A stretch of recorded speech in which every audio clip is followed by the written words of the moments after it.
Well, I'm David Schneeweiss. I'm one of the faculty organizers of the symposium. And it's my pleasure to introduce our next speaker, who is Tim Fournier. So this is going to be a little bit of a 90-degree turn from what we heard before. Tim has a lot of connections with Northwestern. He has an MBA from Northwestern and tells me that he spent a lot of time in this classroom, both as a student and then later on as a speaker. And Tim has a distinction of establishing the first Northwestern Office of Research Integrity and serving as its first VP for research integrity. So he really understands this whole process from the institutional side, and that's in fact why we asked him to speak. Tim also has a Doctor of Education from the University of Pennsylvania, and he served for a time as the compliance officer at the University of Pennsylvania.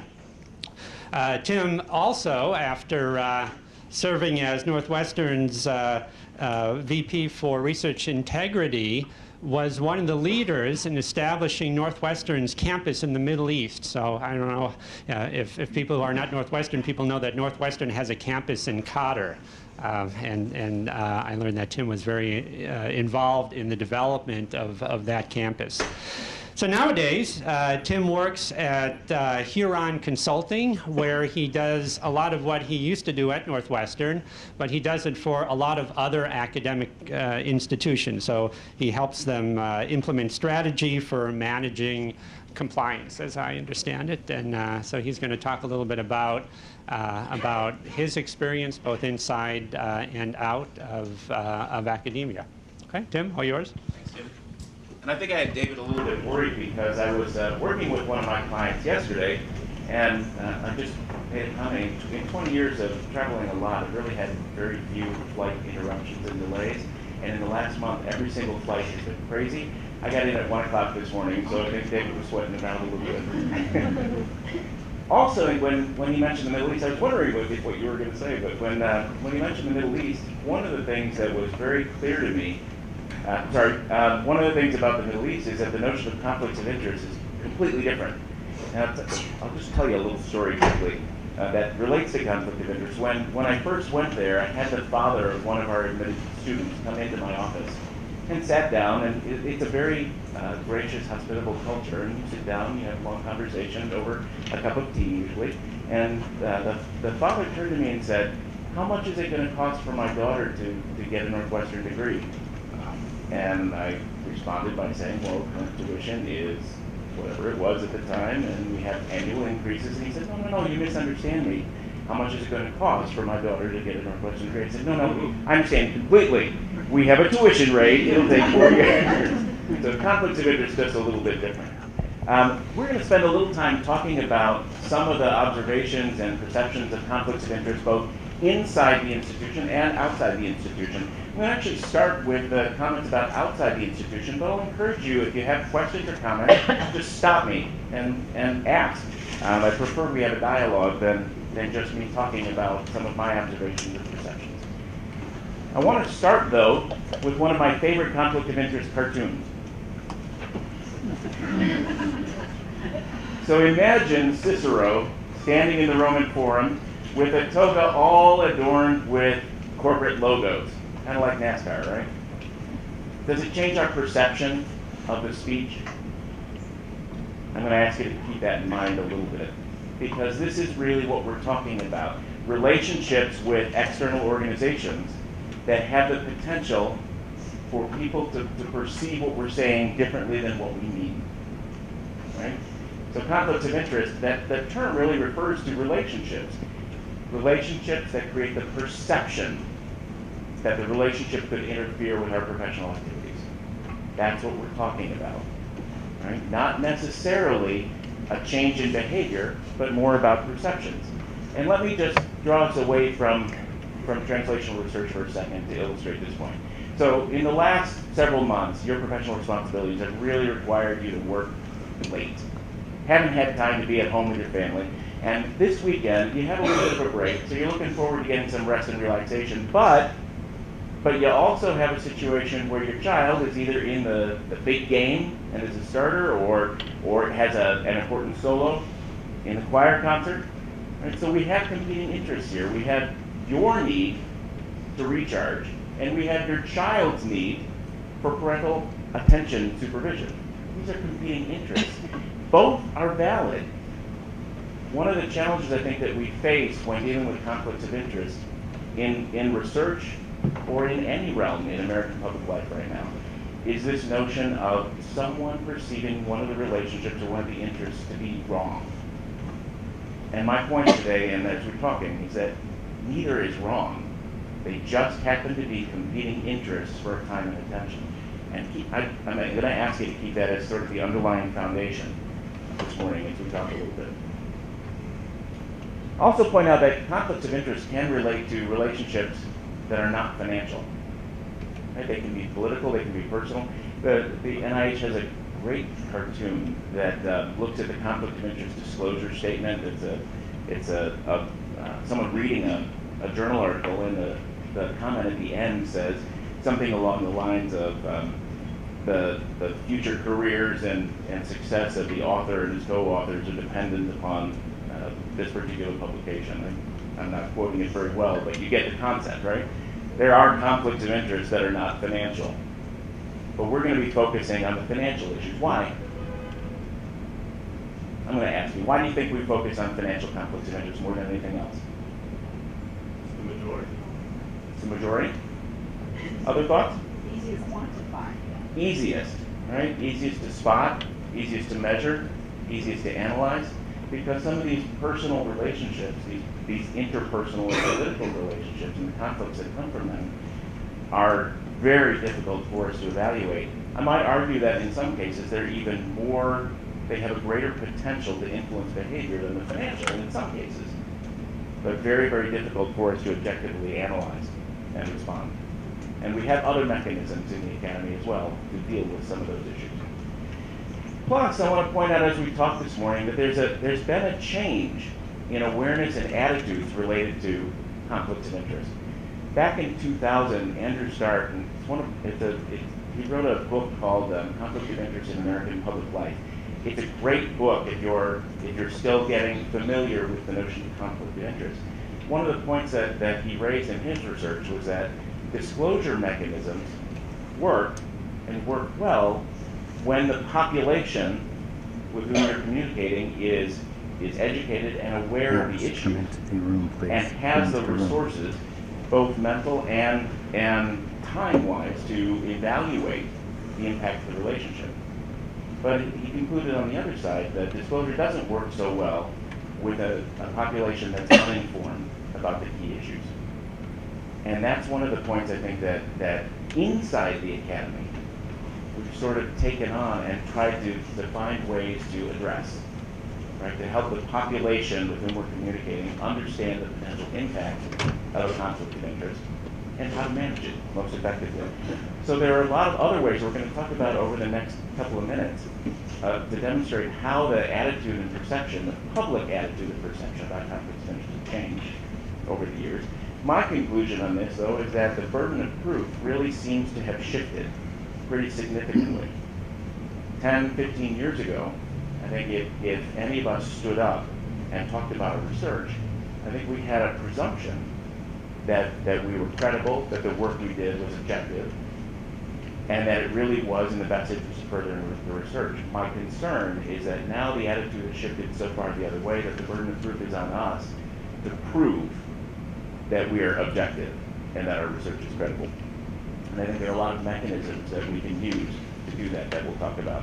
So I ask you to just keep in mind my cartoon of Cicero as we talk this morning, because that's the presumption that I think we now face, that there is a bias in what we say.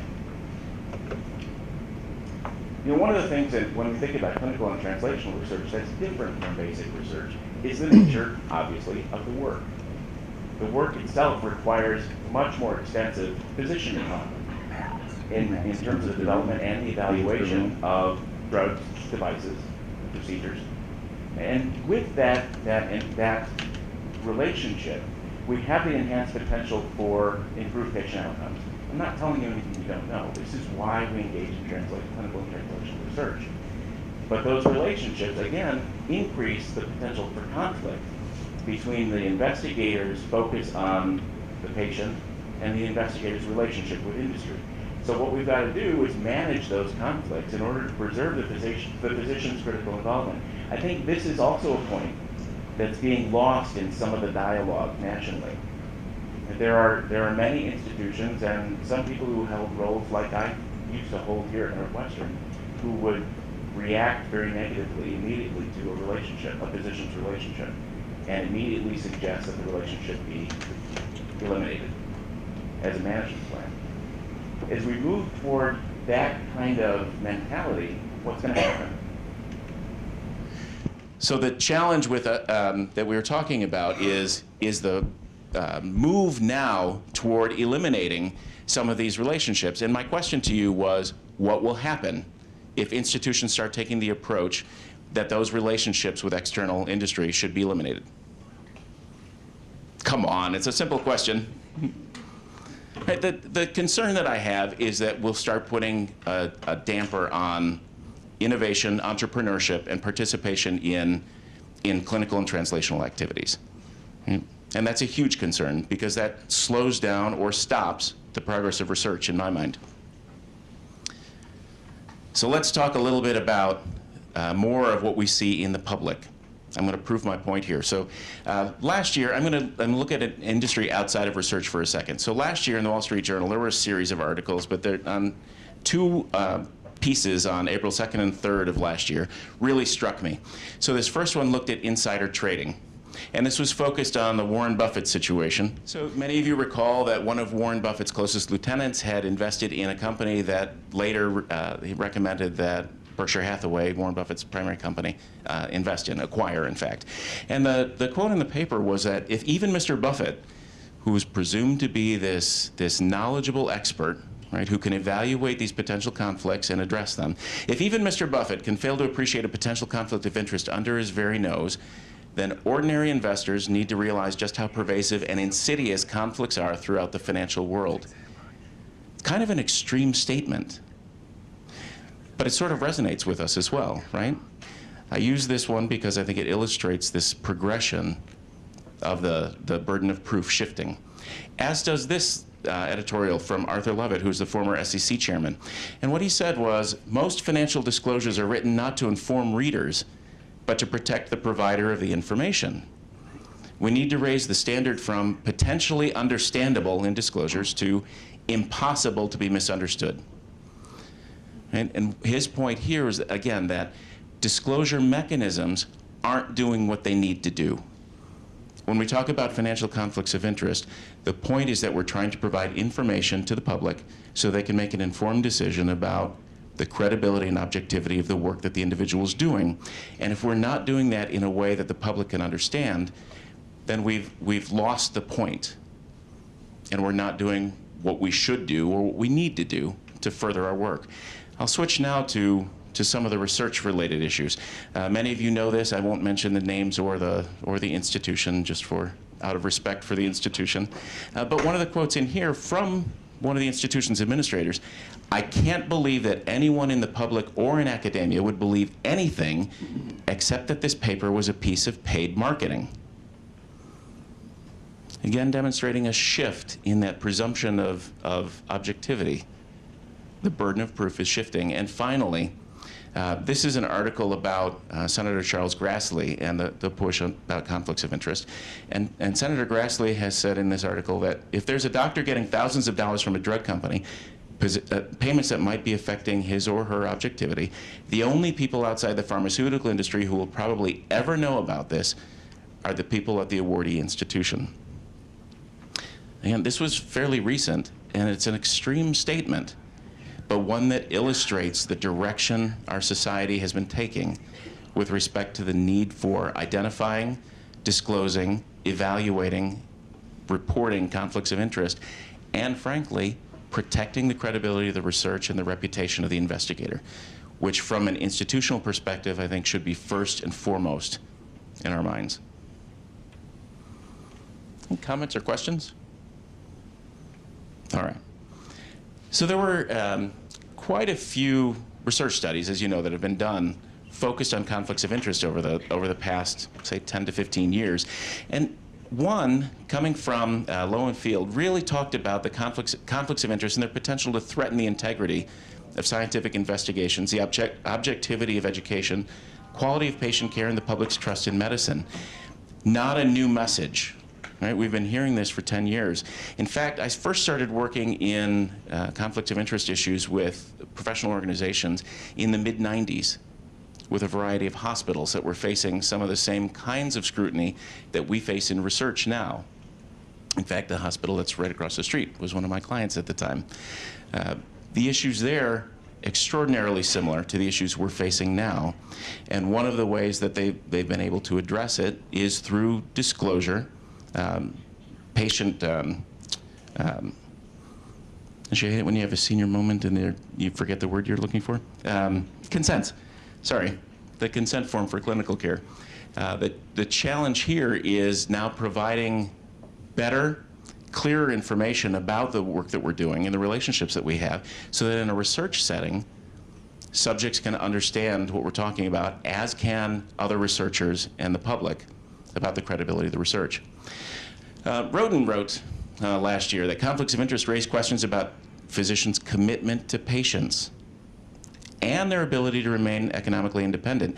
In some ways, I look at these two conclusions as being a little bit opposed, and I think I'm also suffering from that shift in the climate. Because when I see physicians' ability to remain economically independent aligned very closely with commitment to patients, I get that uncomfortable feeling about physicians' relationships, physician investigators' relationships. And I shouldn't, because I think there are ways to manage it. Again, we'll get there, I promise. I promise. So there's a lot of research that's now focusing on these questions. And my concern, again, is that we've moved the whole public, we've moved the academy, and we've moved the notion of what we do more toward this presumption of bias than a presumption of innocence. Now, one of the things that I do look at is other research that focuses on some of the benefits that come from external relationships. So there is some research that's focusing on how not only do reporting mechanisms enhance trust, but external relationships also provide a mechanism for physician investigators to gain a number of benefits. And those benefits, oh, sorry, I'm jumping ahead for a second. Right now, you've got a difficult balancing act. You've got patient care, you've got research activities, and you've got financial interests, all of which combine together where you have to balance public trust and professional credibility. And I mentioned that research a second ago. The research that we do in the clinical and translational world, of course, has enormous benefits in furthering patient care, in furthering the body of knowledge, but there are other benefits. There are benefits that include enhanced personal income. And this is a benefit that we shouldn't forget. The pressure on physician investigators is significant, especially with respect to personal income. I personally believe that some of these external relationships that physician investigators can engage in provide an opportunity for enhanced personal income. I believe that we should manage that in a way that preserves the credibility of the research, but I believe it's an important benefit and one that institutions seem to be focused on eliminating rather than managing. There's also significant benefits that come in recruiting and retention of physician investigators.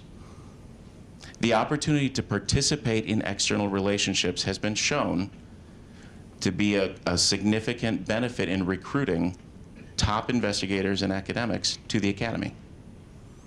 And we can't overlook that as well. If we take the position that we should eliminate external relationships, this is going to make it very difficult for us to maintain the quality and integrity of the academy.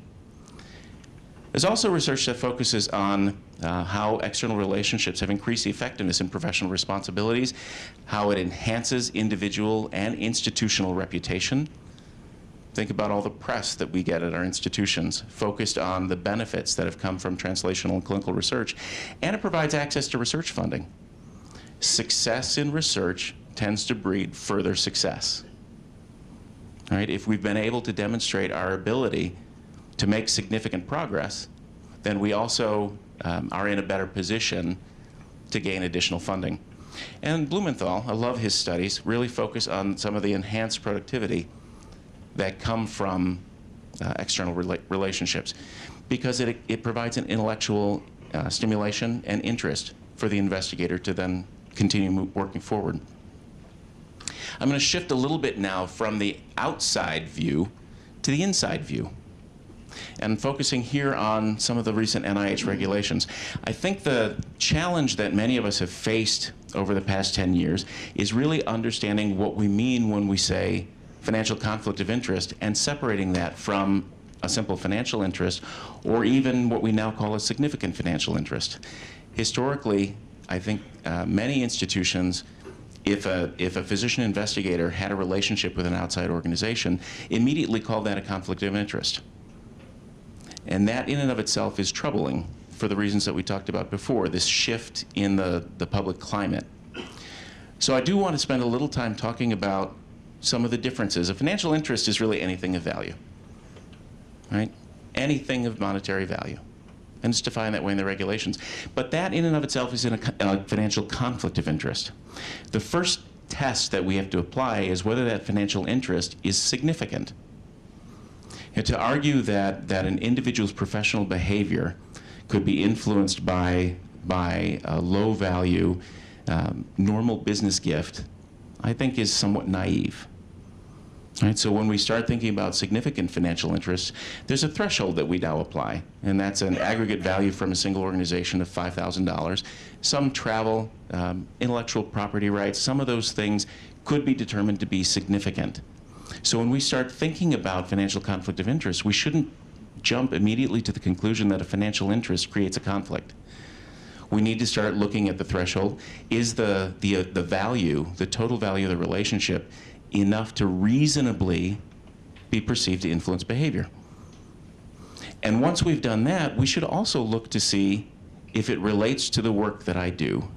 You know, I often use a kind of a silly example, but if we had a researcher here at Northwestern when I was here who wanted to work at Macy's on the weekends to enhance personal income, right, that probably is not a financial conflict of interest.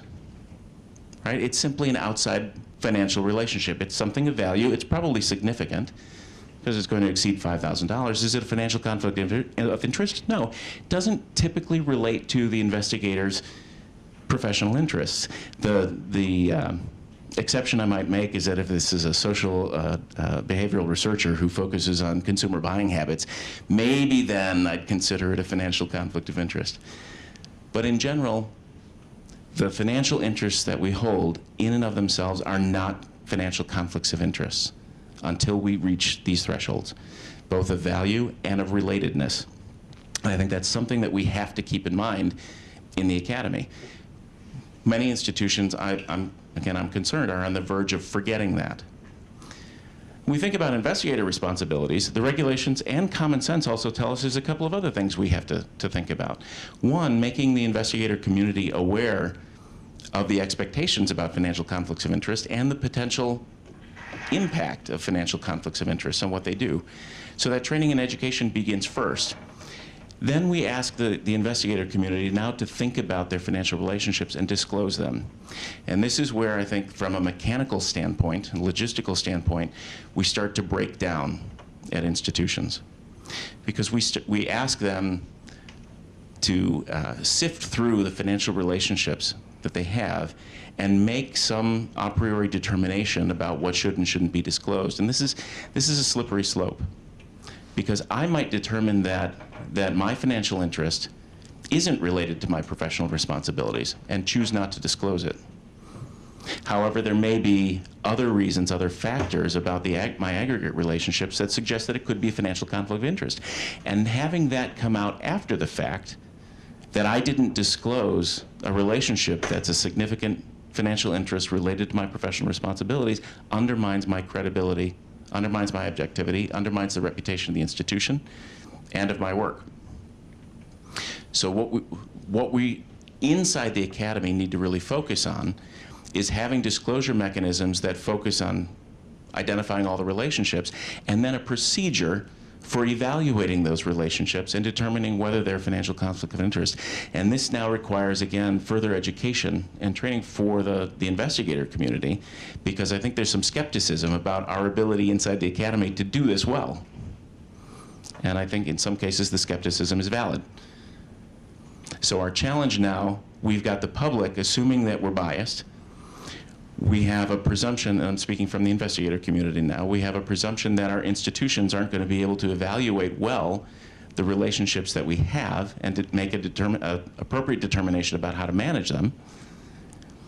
So right now I think the system is still in flux, a little bit broken, and in need of change. Part of the new regulations that come into effect, is that next week already? Week after next?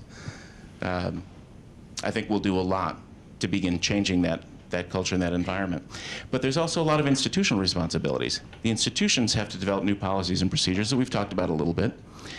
The institutions have to do a better job of reviewing, evaluating financial disclosures and making the determination of whether they're financial conflicts of interest, and then have to do an effective job at reporting and making that information available, not only to sponsors, but to the public, to help address some of this public perception of bias.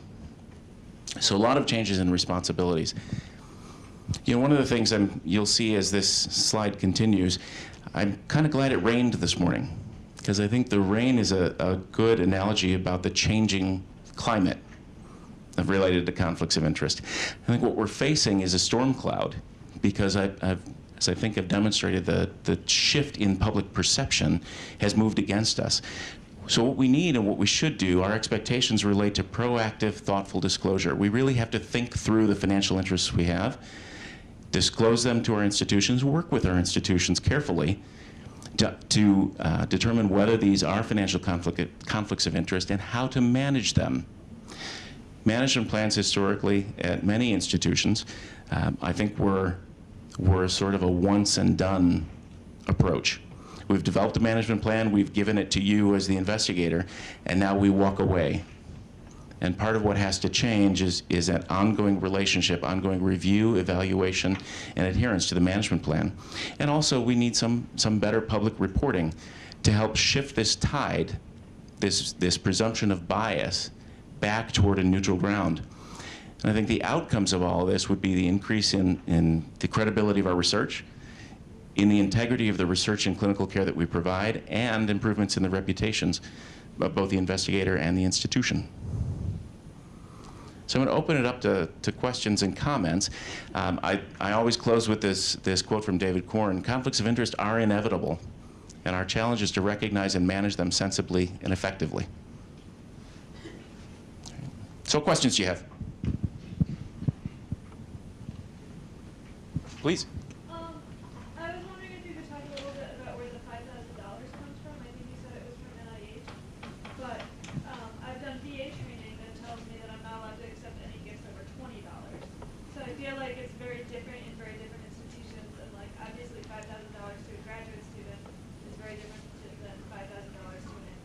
So the comment was the source of the $5,000 threshold relative to other institutions that may adopt a different threshold.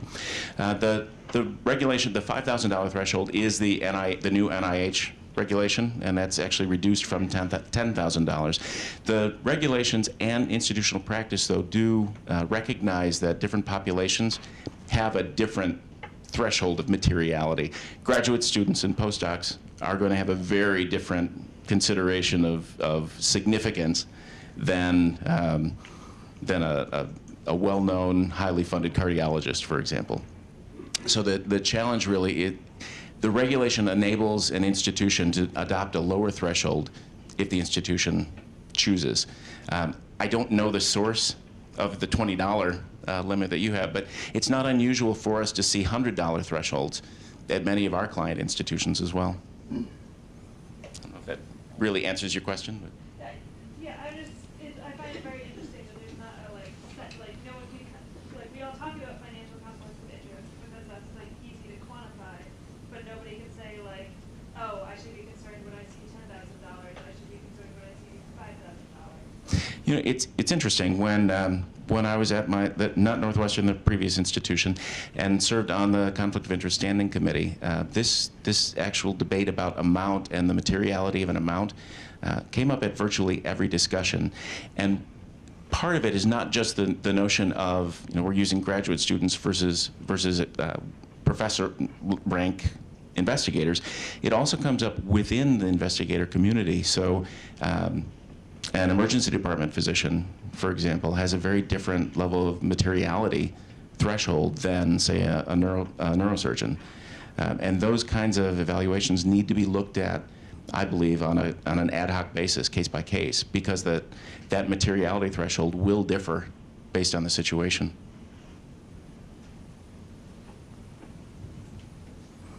All right, any other, please? You mentioned that the reason we can't eliminate these relationships is because it could potentially slow down the translation of research into the public. Mm-hmm. I'm wondering what you have to say about why, I guess, it is important to have a very fast relationship or a very fast translation or faster translation from the university to bringing it public. Sure. So let me be clear. My comments are not related to the timing of the translation. I have personal opinions that really support a faster translation, but not necessarily appropriate for a wider view. The comment that you made, my personal belief, though, is that if we eliminate an investigator's ability to have a relationship with a commercial entity, then I think we've undermined our ability to take basic science research and apply it into a clinical setting, whether it be devices, drugs, or techniques, or other research. I think it's important because that's how we advance patient care. That's how we advance the body of knowledge. That's how we continue to move. If we don't have that ability, I think we're in a business that we shouldn't be in. If we're going to stop those relationships, there's no point in doing research to me. So I'm just curious, why I just don't quite get it. Why does the relationship have to exist in order for that to happen? Oh, so I think you're also making and I'm making an assumption. You might be making a distinction between the financial interest and a relationship itself. I think you have to have a relationship with the commercial entity, or with the entity that's going to commercialize or make useful your research discovery in order to translate that into daily practice. The financial relationship, though, that's a kind of a different perspective, and there's where we need to manage, either by reducing the amount of funds, or by better disclosure, or by other structures around the financial transaction that protect the integrity of that research. Did that answer your question? Sure. Okay.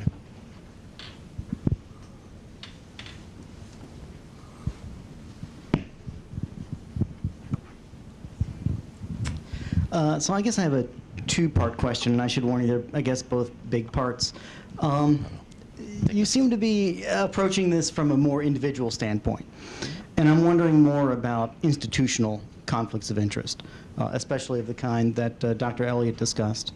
And I guess the second part is, I also got the impression that the answer to a lot of these conflicts of interest is disclosure and transparency.